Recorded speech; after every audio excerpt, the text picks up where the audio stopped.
আমাদের দাবি আমাদের চাকরি জাতীয়করণ নকল বিষয়ের চাকরি আমরা সরকারি অফিসে চাকরি করে আমরা বেসরকারি আমরা সরকারের রেজিস্ট্রি অফিসের সবচেয়ে গুরুত্বপূর্ণ কাজ বালাম বইতে লিপিবদ্ধ করি দলিলের মানুষের ভবিষ্যৎ যেটা আমরা সংরক্ষণ করি সরকারি অফিসে আমরা এই কাজটা করে আমরা বেসরকারি হিসাবে মুক্ত থাকি আমাদের কোনো বেতন নাই।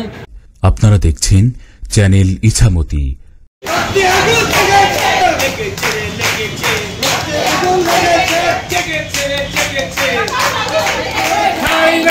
আমার শরণ জাতীয়করণ করতে হবে করে নাও আমাদের দাবি আমার বালাম সরকারি আমরা কেন বেসরকারি আমার বালাম সরকারি আমরা কেন বেসরকারি আমার কলম সরকারি আমরা কেন বেসরকারি বুকের ভিতর অনেক ঝড় বুক পেটেছি গুলি কর এক দফা এক দাবি মানতে হবে মেনে নাও হিন্দুস্তানের বাংলায় বৈষম্য ঠাঁই নাই পাকিস্তানের বাংলায় বৈষম্য ঠাঁই নাই এক দফা এক দাবি মানতে হবে মেনে আগুন লেগেছে লেগেছে রক্তে আগুন লেগেছে করতে হলে মরবো চাকরি নিয়ে ফিরবো আমার সোনার বাংলায় বৈষম্য ঠাঁই নাই জাতীয়করণ করতে হবে করে নাও আমার বালাম সরকারি আমরা কেন বেসরকারি এক দাবি মানতে হবে মেনে নাও এক দফা এক দাবি মানতে হবে মেনে নাও বুকের ভিতর অনেক ঝড় বুক পেটেছি বলে মরবো চাকরি নিয়ে ফিরবো মানতে হবে মরবো আমার সোনার করণ করতে হবে করে নাও আমার বালাম সরকারি আমরা কেন বেসরকারি আমার কলম সরকারি আমরা কেন বেসরকারি সাইটের বাংলায় বৈষম্য ঠাঁই করতে হবে করে নাও আমার বালাম সরকারি আমরা কেন বেসরকারি আমার কলম সরকারি আমরা কেন বেসরকারি অনেক ঝড় বৈষম্য ঠাঁই নাই বৈষম্য ঠাঁই নাই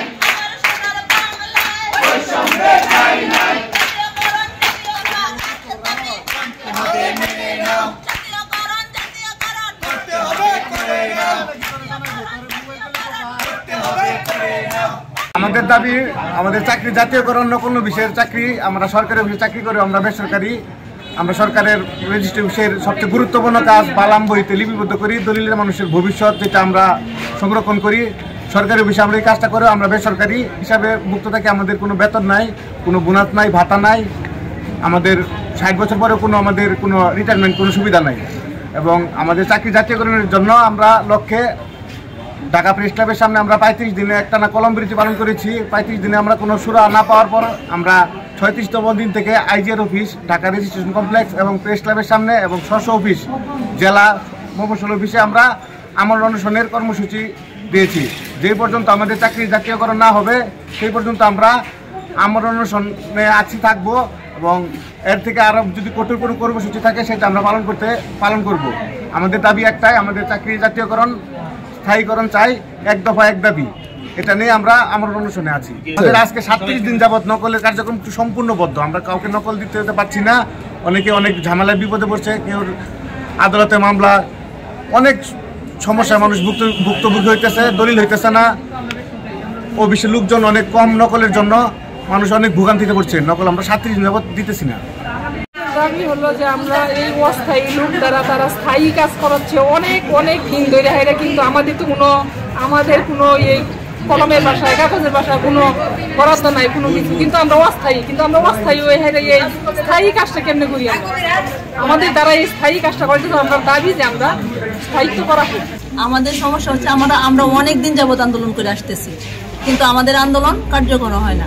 এইবার আমরা আমাদের ইউনুস স্যারের বাংলায়, আসিফ স্যারের বাংলায় আমরা সুযোগ পাইছি। আমাদের চাকরি চাই, বৈষম্যের কোনো স্থায়ী নেই। আমরা অনেক দিন যাবৎ বৈষম্যের শিকার। আমাদের কোনো বোনাস নাই, বেতন নাই, মাতৃত্বকালীন ছুটি নাই। দেখা যায় আমরা কাজ থাকলে আমরা 7,200 টাকা বেতন পাই। 7,200 টাকা বেতন দিয়ে তো আমাদের সংসার চলে না। সংসার চলে, আমাদের বাচ্চারা গেলে বাসায় এই চায় সেই চায়, আমরা তো বাচ্চাদেরকে ভাত ডালি দিতে পারি না। আমাদের অনেকের হাজবেন্ড আছে যে তারা কিছু করে না, আমাদের উপরে আমাদের সংসার নির্ভরশীল। কিন্তু ওই সংসারটা আমি কিভাবে চালাই?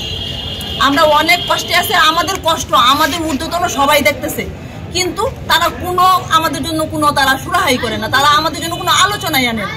কিন্তু এখন আমরা এইবার আমরা ইউনুস স্যারের বাংলায় আমরা শুনছি বৈষম্যের কোনো ঠাই নাই, এই জন্য আমরা নামছি যে আমরা চাকরি লইয়া আমরা ফিরবাম, লাগলে আমরা মরবাম, এনেই মরবাম, আমরা গুলি করো বিষ দেখ আমরা এটি খাই মরবাম, কিন্তু আমরা এদিকে ছাড়তাম না, আমরা যাইতাম, আমরা চাকরি লইয়ে যাই।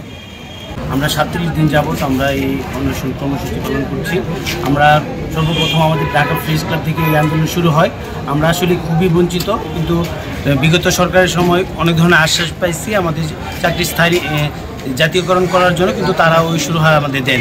কিন্তু এই ইউনুস স্যারের সরকার বৈষম্য বিরোধী সরকার, সেখানে আমরা চাচ্ছি যে আমাদের এই চাকরিটা যেন জাতীয়করণ করা হয়, সেজন্য আমরা এই রাস্তায় আছি। এবং যে পর্যন্ত আমাদের এই দাবি, আমাদের এই যৌক্তিক দাবি, তারা সবসময় আমাদেরকে আশ্বাস দিয়েই যাচ্ছে। তারা একটা চিঠি দিছে, ওইখানেও তারা আশ্বাস দিয়ে যাচ্ছে আমাদের চাকরি জাতীয়করণ করবে, কিন্তু তারা নির্দিষ্ট কিন্তু তারিখ উল্লেখ করে নেয়। আমরা চাচ্ছি যে তারা নির্দিষ্ট একটা তারিখ উল্লেখ করবে এবং আমাদের যেরকম 1 মাস 2 মাস 3 মাসের মধ্যে আমাদের চাকরিটা জাতীয়করণ করা হবে, তারপরে আমরা ঘরে ফিরবো। এছাড়া লিখিত একটা ডকুমেন্ট আমরা চাচ্ছি। এই লিখিত ডকুমেন্ট ছাড়া আমাদের সারা বাংলাদেশে আমরা নকল নবিশরা রাস্তায় থাকবো, আমরা না প্রয়োজন হলে আত্মহত্যা দেবো, আমরা মৃত্যুবরণ করবো, আমরা অনশন করবো। আমরা চাই না আমরা সরকারের, আমরা কিন্তু অনেক করে আমাদের সবচেয়ে দ্বিতীয় সর্বোচ্চ রাজস্ব আদায়কারী আমাদের রেজিস্ট্রি অফিসে, কিন্তু আমরা একমাত্র বৈষম্যের শিকার, সর্বোপরি বৈষম্যের শিকার। আমরা যে পর্যন্ত আমাদের দাবি আদায় না হবে আমরা এই অনশন বন্ধ করব না, আমরা এখানে থাকবো, আমরা এখানে মৃত্যুবরণ করবো, তারপর আমাদের চাকরি জাতীয়করণ চাই। আমাদের এই সরকারের কাছে একটাই আবদার, আপনারা করজোরে আমাদের মুখের দিকে আমাদের সন্তান আদি, আমাদের মা বাবা, বৃদ্ধ মা বাবা, আমরা খায় মানে সমাজে মানুষ আমাদের জান আমরা টাকায় ভরপুর, কিন্তু আমরা নিজেই চলতে পারি না। আমার বউকুল আমার নাম কি খাওয়াবো, কিন্তু আমরা অন্যজনের মুখে ভাত তুলে দিচ্ছি, তাদেরকে টাকার সংস্থান করে ব্যবস্থা করে দিতেছি, কিন্তু আমাদের কোনো নাই। আমরা মানুষের এত সম্পত্তি, সারা বাংলাদেশে এত কোটি কোটি টাকার সম্পত্তি আমরা বালামের রেজিস্ট্রি করে আমরা তাদেরকে একটা স্থায়ী সমাধান দিচ্ছি, কিন্তু আমাদের কোনো স্থায়ী কোনো করছে না, কোনো ব্যবস্থা গ্রহণ করছে না। এই বৈষম্য বিরোধী সরকারের কাছে একটা আবেদন যেন আমাদের চাকরিটা জাতীয়করণ করে নেয়, তখনই আমরা ঘরে ফিরবো। দাবি হলো আমরা স্থায়ীকরণ চাই, দেখেন একটা রেজিস্ট্রার যখন দলিল রেজিস্ট্রি করে, তারপরে যে দলিলটা থাকে সেই দলিলের সম্পূর্ণ কাজ আমরা সবাই মিলে করি। আর যখন সইটা দেয় তার আর কোনো দায়িত্ব থাকে না, সেই দায়িত্ব কাজে আমাদের। একটা অফিসে 2টা মহড়া থাকে, 2টা মহড়া দ্বারা এতগুলি কাজ করা সম্ভব হয় না। সেই দলিলের সমস্ত কাজ আমরা তারিখ দেওয়া থেকে শুরু করে ইনভেস্টমেন্ট থেকে শুরু করে সকল কাজ আমরা করি। আমাদেরকে দেওয়া হয় 24 টাকা পৃষ্ঠা, অথচ সরকার দিচ্ছে 36 টাকা, এখানে টাকা রয়ে গেছে। আমাদের যদি স্থায়ীকরণ করা হয় সরকারের হাত থেকে একটা টাকাও দিতে হয়, আমাদের টাকা দিয়ে আমাদের সরকারি করা হয়, তাহলে কেন আমরা এই বৈষম্যের মুখে পড়ে আছি? এখনো আমাদেরকে দেওয়া উচিত। আমরা মনে করি যে আমরা কষ্টে আছি, আমাদের কষ্টটা সরকারের দেখা উচিত, এমনকি জনগণের দেখা উচিত যে আমরা এইভাবে বৈষম্যের মুখে পড়ে আছি।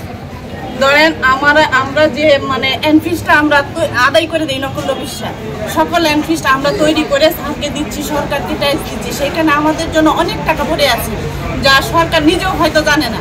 কিন্তু এই টাকাগুলো একত্রিত করে যদি আমাদেরকে স্থায়ীকরণ করে, তাহলে সরকারের একটা টাকাও হাত থেকে দিতে হয় না, তারপরে আমরা এটা পাচ্ছি না। সবার আগে সর্বশেষ সংবাদ পেতে আমাদের চ্যানেলটি সাবস্ক্রাইব করে বেল আইকনে ক্লিক করে রাখুন। ধন্যবাদ।